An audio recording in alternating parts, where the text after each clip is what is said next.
This is Mission Control Houston. 72 days, 16 hours, and 4 minutes into the 36th expedition to the International Space Station.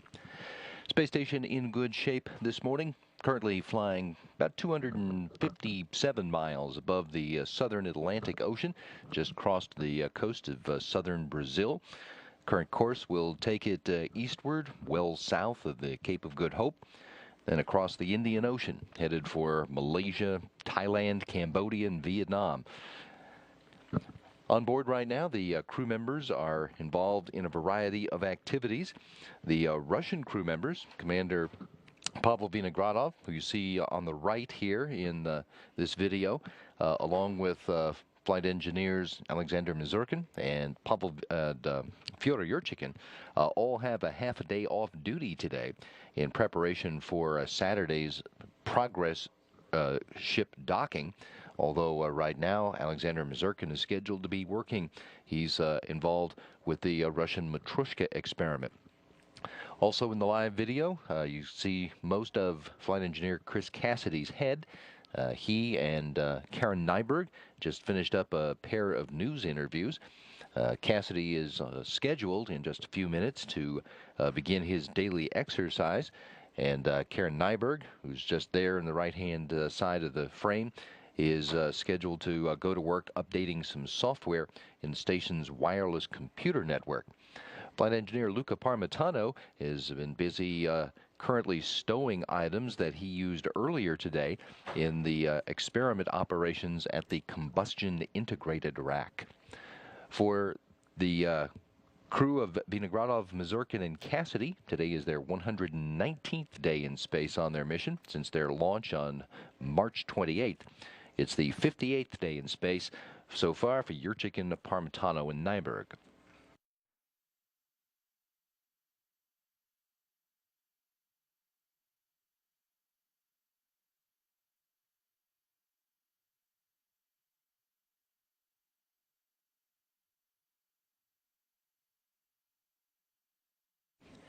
It's Thursday, July 25th. The International Space Station's Expedition 36 crew members have split their attention today among continuing science operations, their daily maintenance of their home on orbit, and preparations for the departure of one of their cargo ships. The hatch to the Russian cargo craft Progress 50 was closed on Wednesday morning after the crew members had finished filling that vehicle with trash and other items that are no longer needed on board.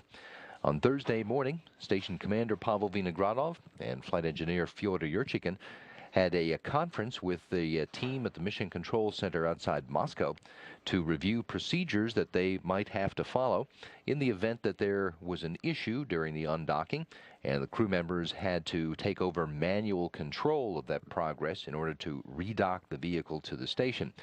But they will be standing by when 50P disengages from the Pirs docking compartment at 3:44 Houston time this afternoon.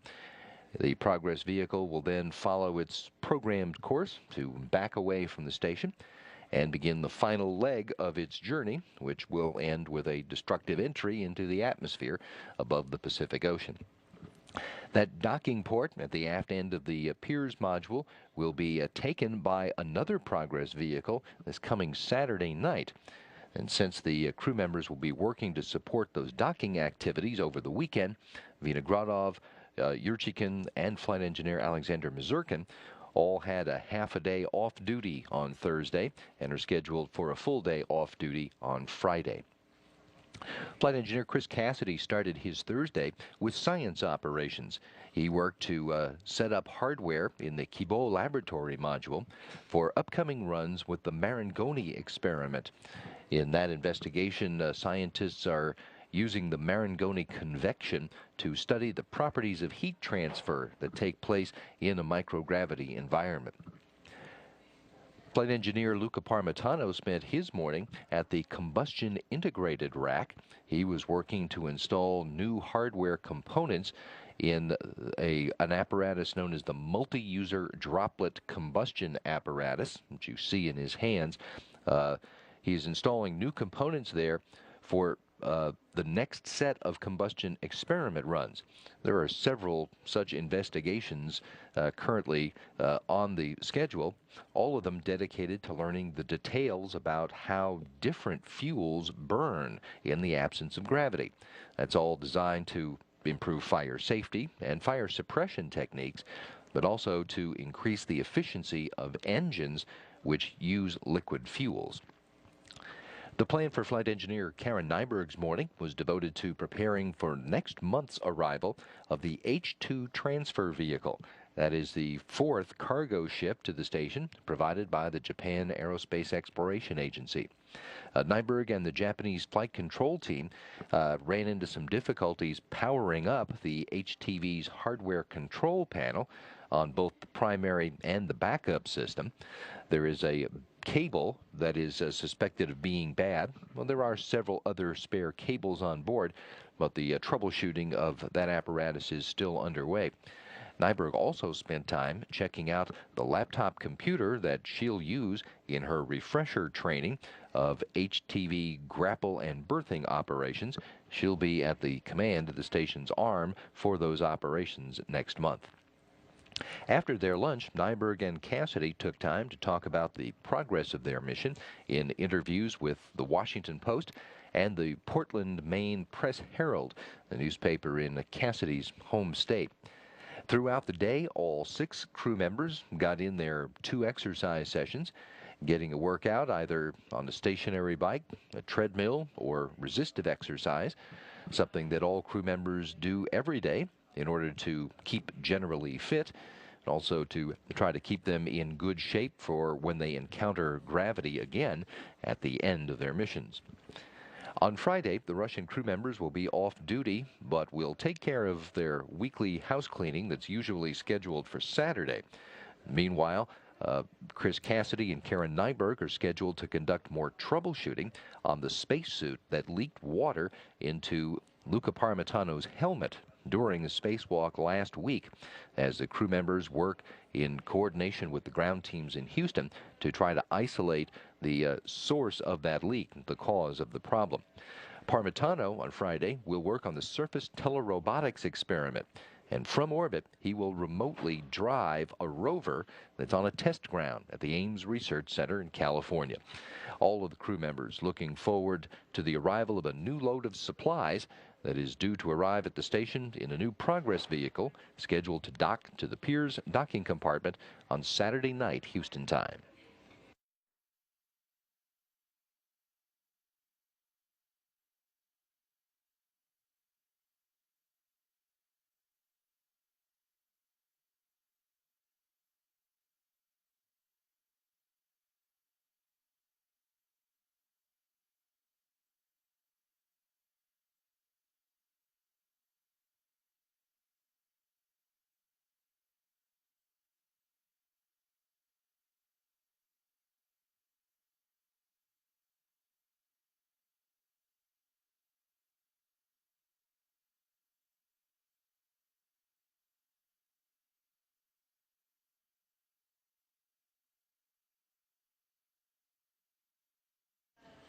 You're looking now at a live view inside the International Space Station's flight control room, located at NASA's Johnson Space Center in Houston.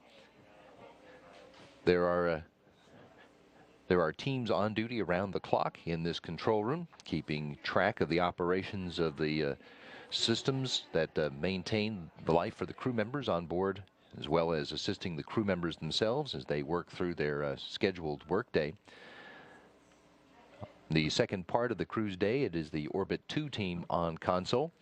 The team today is led by Flight Director Courtney McMillan.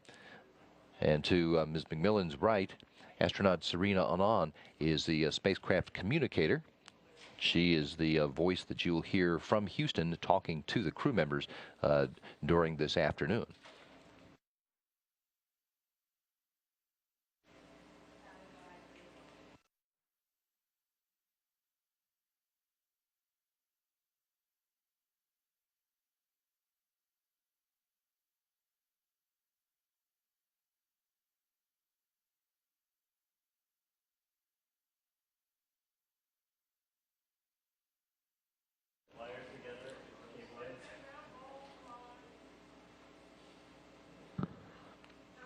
The team here in Houston is the primary control center for all operations on board the International Space Station.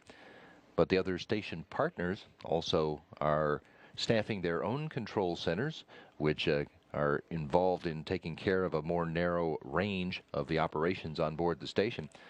The Russian segment of the space station is overseen from a control center in Koryolov, which is a suburb of Moscow, where the Russian space agency Roscosmos is operating a team there around the clock on all of the operations in the Russian segment of the International Space Station.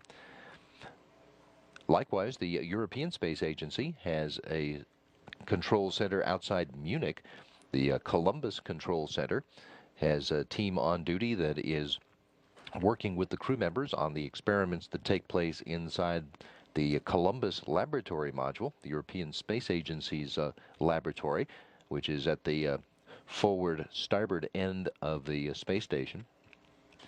On the forward port end of the space station is the Kibo Laboratory Complex, provided by the Japan Aerospace Exploration Agency.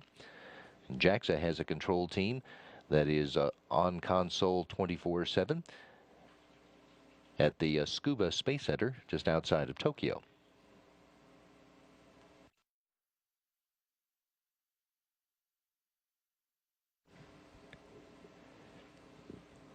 This is a live view from the cameras on the exterior of the space station, which is currently in orbit 258 miles above that area where the Atlantic Ocean turns into the Indian Ocean.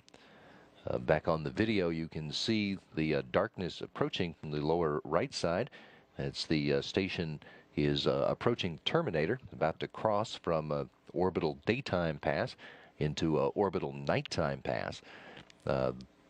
Given the eccentricity of the orbit currently, the crew members will be in darkness now for a good portion of the next hour as they fly out over the Indian Ocean, Malaysia, Southeast Asia, and up through eastern China. They'll also fly on this current orbit. They'll fly west of Japan and then out over the Pacific Ocean without crossing the continental landmass again until they cross the central coast of Chile.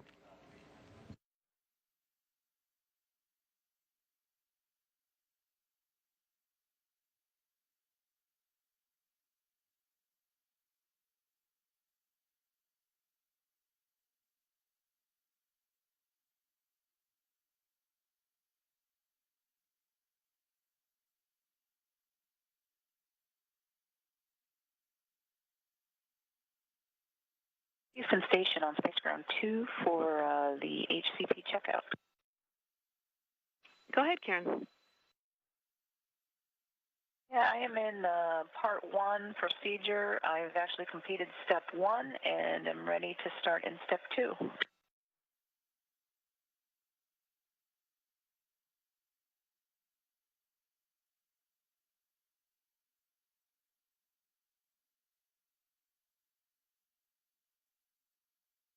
And Karen, your go.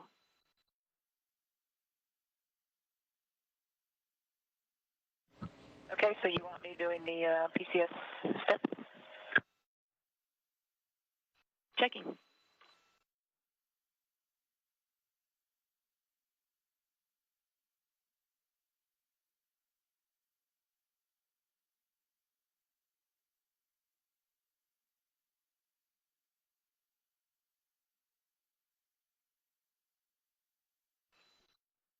So Karen, that's affirmative. We're ready for step 2 of part 1 on the PCS.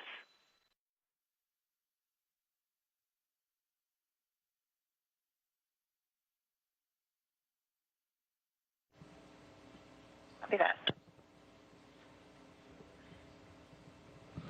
That's Karen Nyberg checking in with Mission Control as she's continuing to work on some HTV activation and checkout activities, working on the hardware control panel, the hardware command panel, rather, running it through some tests.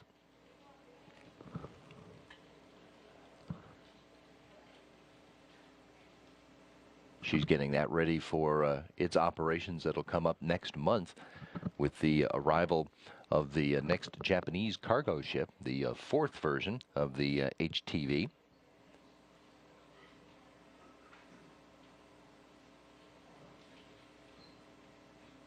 The HTV does not dock automatically to the International Space Station. It flies up close to the International Space Station, and a crew member at the command of the International Space Station's Canadarm2 will extend that arm out and grapple the HTV and then maneuver it around so it can be attached to the docking port on the underside of Node 2, the forwardmost component of the space station. Yesterday, Nyberg installed a centerline berthing camera in the window of that docking port. It's that camera which will provide direct views for her when she's operating the robotic arm, to be able to see directly out that window as she maneuvers the HTV into position. She has many other sources of information, but that will be a visual one to go along with other data-driven sources to make sure that the HTV is properly aligned as it's installed, and or as it's called, to be berthed to that docking port.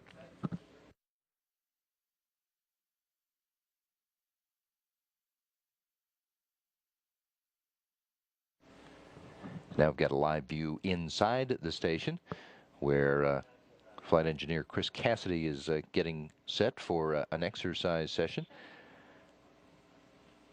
He's preparing for a workout on the stationary bicycle. It's known as the Cevis, that is located there in the Destiny Laboratory. There's a picture of one of the previous crew members, Ron Garan, who is on the Cevis, the cycle ergometer, one of the major pieces of exercise equipment that's available for all of the crew members. There's a similar piece of equipment in the Russian segment of the station, a bicycle ergometer.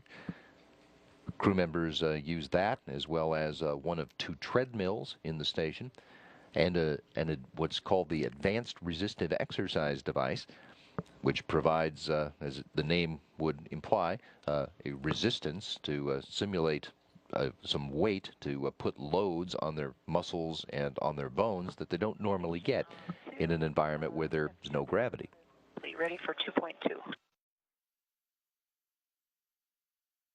And Karen, you're to go for step 2.2.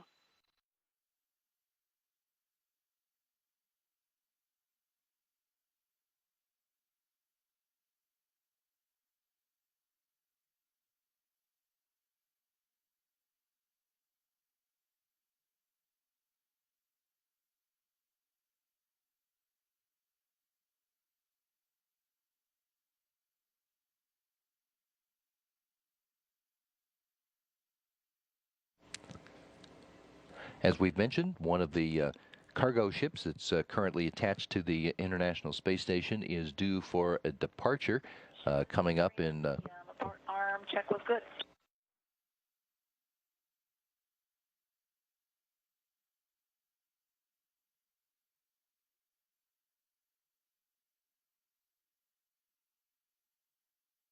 And Karen, we copy. We are go for execute.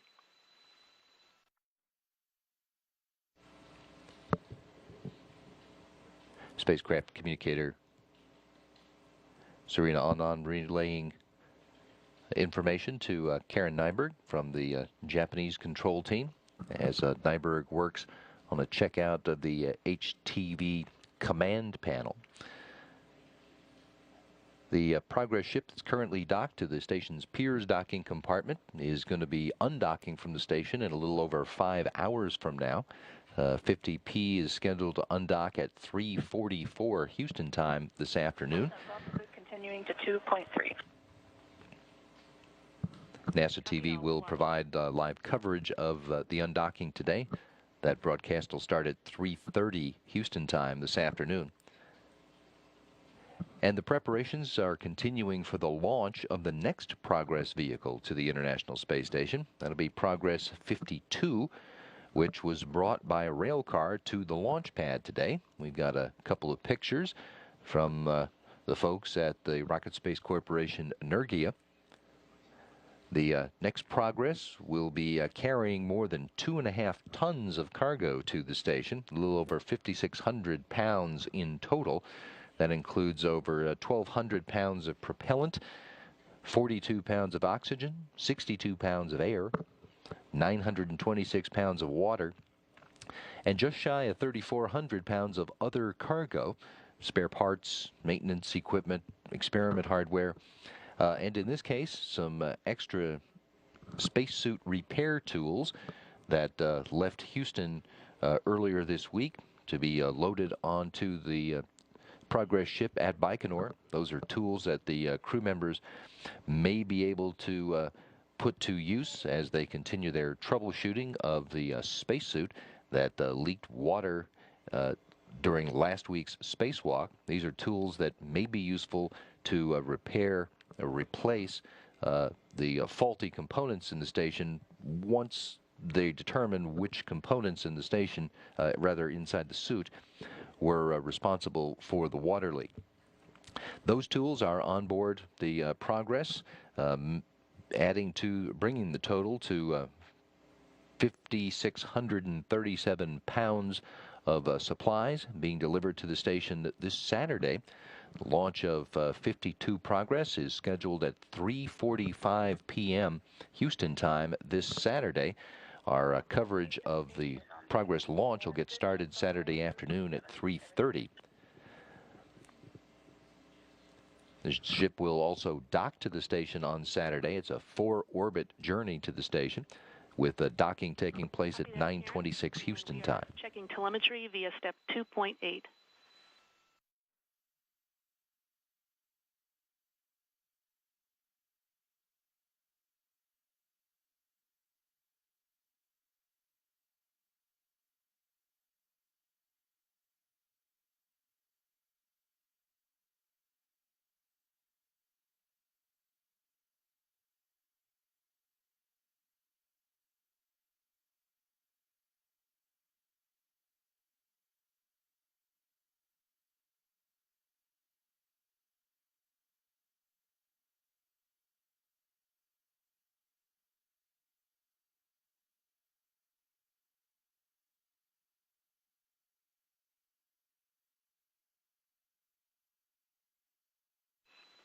And Karen, the telemetry looks good. You are go for step 2.9.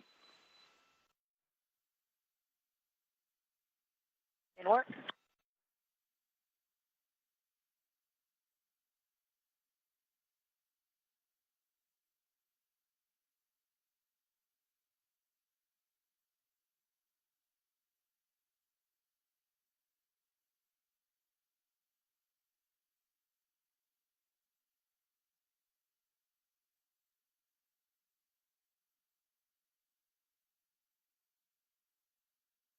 Two 2.9 complete. We copy.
You've seen in our shots here in the flight control room that there are plaques all over the walls. These are plaques that are representative of the missions that have been flown from this room.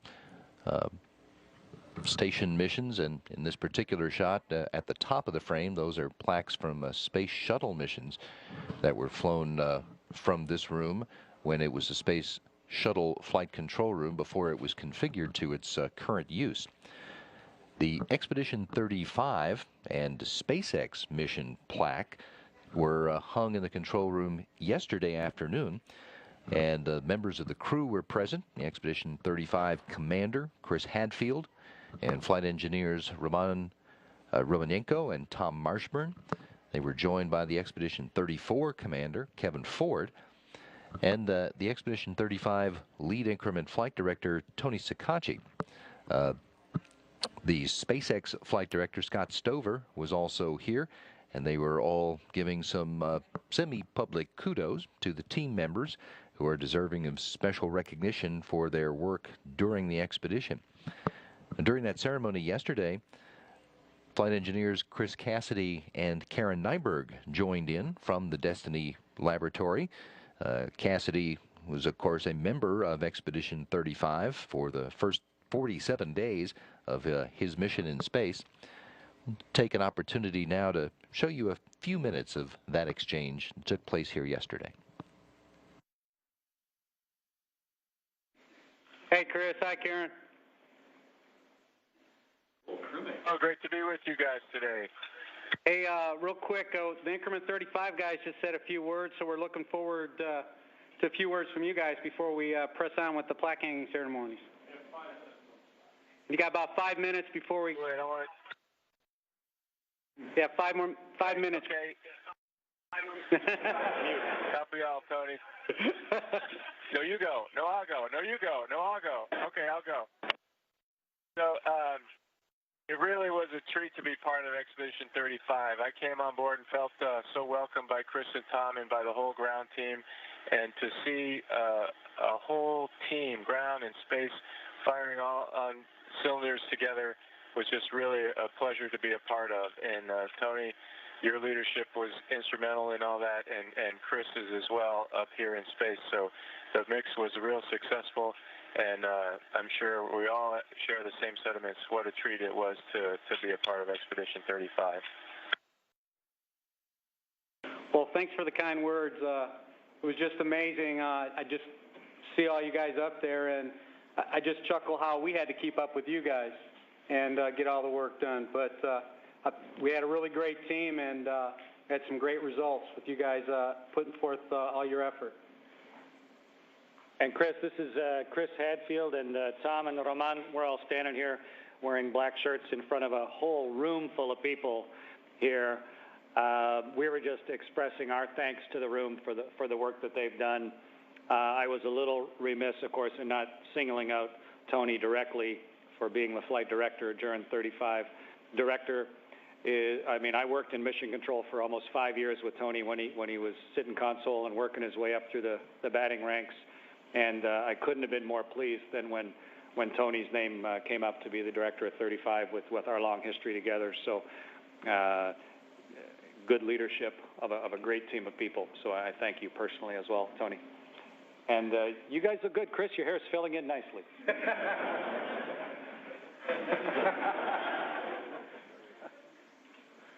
Okay. Well, anything real quick before you get on to the serious things. Today, I did an experiment and put a whole bag of water on my head and proved that if Luca had hair, we would have been able to continue the EVA because it wicks it right away from the face.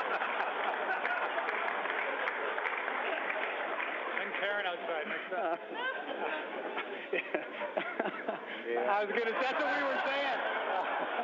Tell Luca you better stop shaving or Karen's going next.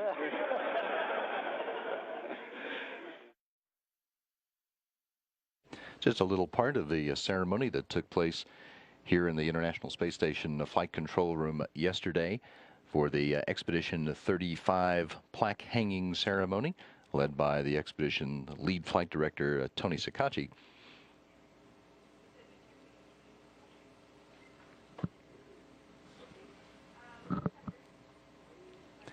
The team on duty today is the Orbit 2 team. They've been on a console here since about 7 o'clock Houston time this morning, roughly the time that the crew members on Orbit have lunch. The Orbit 1 team was here to wake up the crew members at 1 o'clock Houston time this morning and worked with them through the first part of their day. Orbit 2 will be here to put the crew members to bed, and we'll take care of the afternoon daily planning conference. A third team will be on during the cruise overnight to keep an eye on the operations of the systems on board while the crew members are asleep.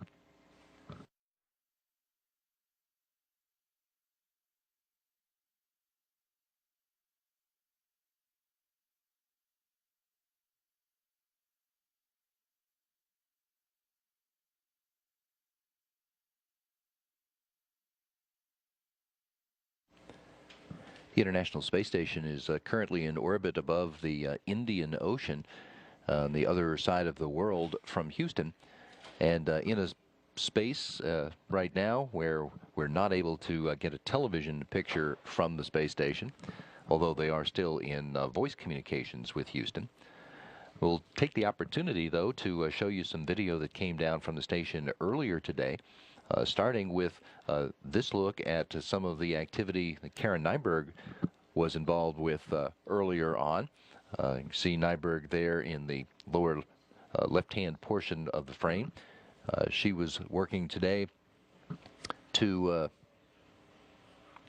she was doing a variety of tasks that are all in preparation for the upcoming arrival of the next cargo ship from Japan. This will be the H-2 transfer vehicle, or HTV number 4. Hey, Chris, the cables we want you to disconnect are cables 1 and 2, and also 6 and 7. And after you disconnect those cables, we want you to connect cable number 1 and number 7. Nyberg's work included the scene we have here. She was working at the Robotics Onboard Trainer, which is known by the acronym ROBOT. She was doing some training at the Robot Trainer, checking it out in preparation for her work when HTV-4 arrives next month. Nyberg will be the crew member who will be at the controls of Canadarm2 to grapple the Japanese supply ship and install it on the U.S. segment of the space station.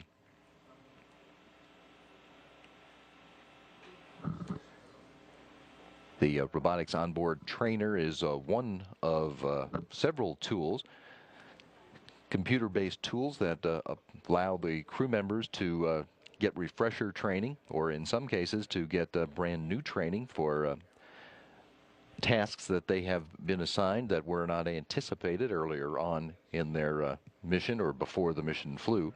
But in this case, the HTV operation is something that's been completed 3 times in the past by prior crews, and is well understood. That Japanese cargo ship will launch from Japan and will be commanded by the Japanese control teams to approach the space station.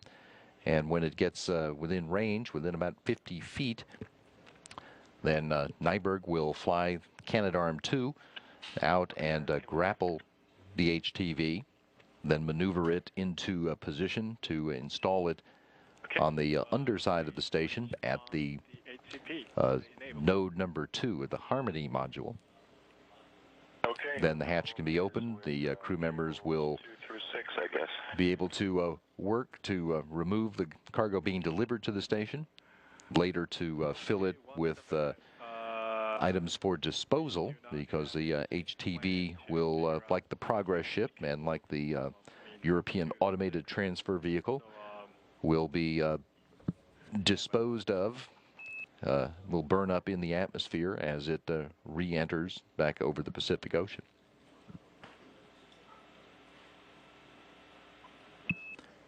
And Chris, ground is still talking about the troubleshooting, further troubleshooting plans. Nyberg's work today was involved the work with the robot trainer, also some current activities where she's working at the HTV hardware command panel. That work being done in conjunction with the Japanese flight control team outside Tokyo.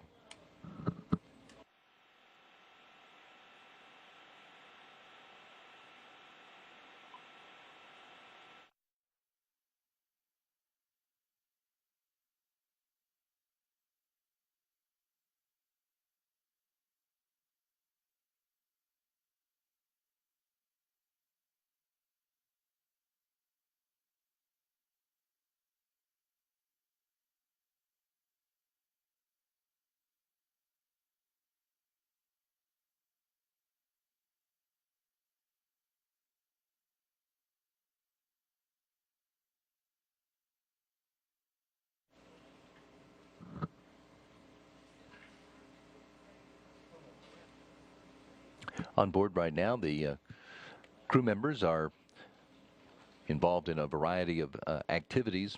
Chris Cassidy scheduled to be in an exercise session. Pavel Vinogradov scheduled to be starting one in just a few minutes.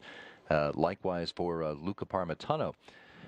But earlier today, Parmitano spent the good part of his morning working to set up hardware for burning things in space. That'll be coming up later. This playback of video that was downlinked from the station earlier today. Luca Parmitano is working to configure the multi-user droplet combustion apparatus, which is to be installed inside the combustion integrated rack.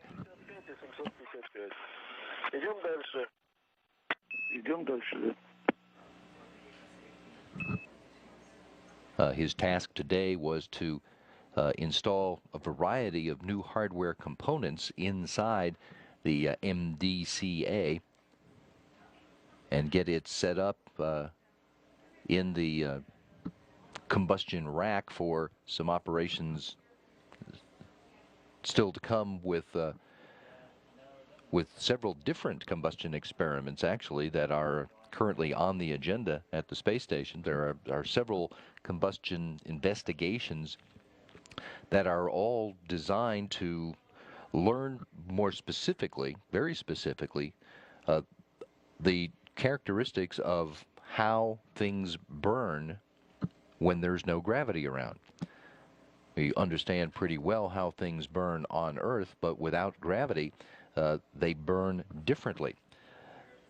Knowing more about how things burn in that environment is important for a number of reasons. For improving fire safety on board the station, as well as improving fire suppression techniques, the ways that and equipment and tools that would be made available to crews to keep fires from breaking out or to deal with them when they did.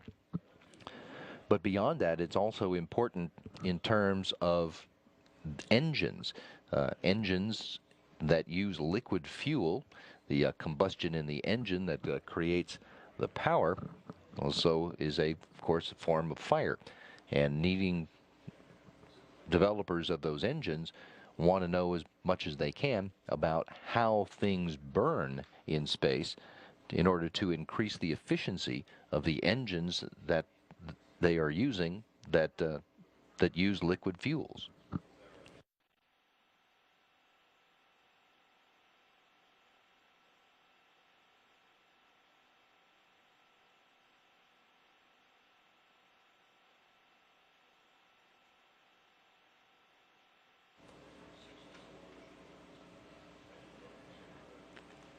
That called Karen Nyberg was live audio as we're watching playback of video from earlier today. Looking over the shoulder of Luca Parmitano, who is set up at the maintenance work area, installing new hardware inside the multi-user droplet combustion apparatus, getting it ready for the next set of combustion experiment runs. Station Huntsville, space to ground 1 for Luca. And sir, We just wanted to make sure that you are not holding,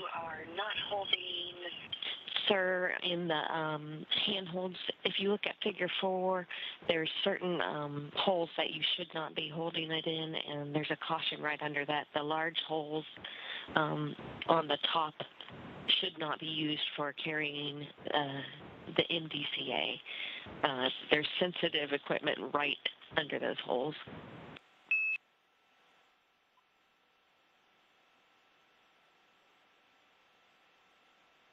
And Hansa Luca 1. Yeah, copy that. I was holding from the sides. I was away from the top, but since you mentioned it, I'll just try to stick to the handle on the side. Copy, Luca. Thank you. Just extra precaution.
As we watch this replay. And Station Houston on Space to Ground 1 for Karen, no response required. We see you are exercising, but when you have a minute, could you give SIPSI a call? And they have a request. We're watching a replay of video of Luca Parmitano doing some work earlier today to prepare hardware for upcoming combustion experiments. And Houston or SIPSI on 1. If it's a switch... I'm going to remind you that we'll have a special look at station operations coming up this afternoon.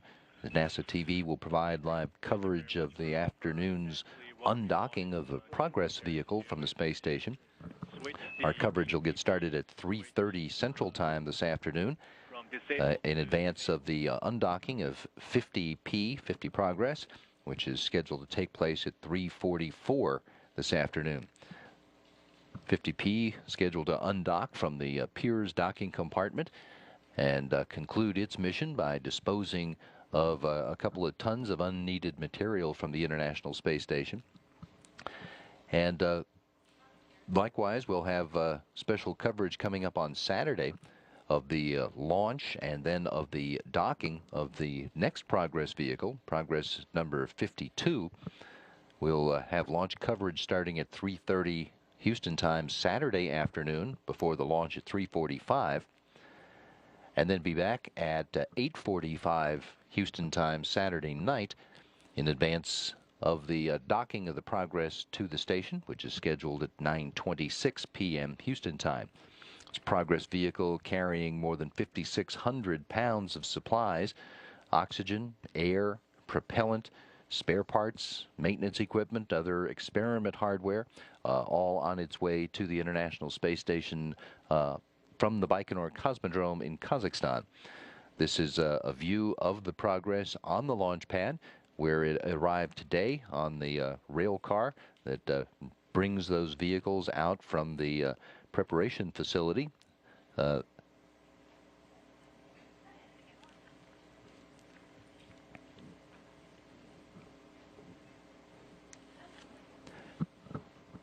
reminder that the crew will be doing some work troubleshooting a spacesuit tomorrow. That'll be a big part of the day for Karen Nyberg and Chris Cassidy tomorrow. Luca Parmitano will also be doing the surface telerobotics experiment and doing some commanding of a rover on the ground in California from the space station. And some of that is scheduled to occur during our space station coverage tomorrow morning.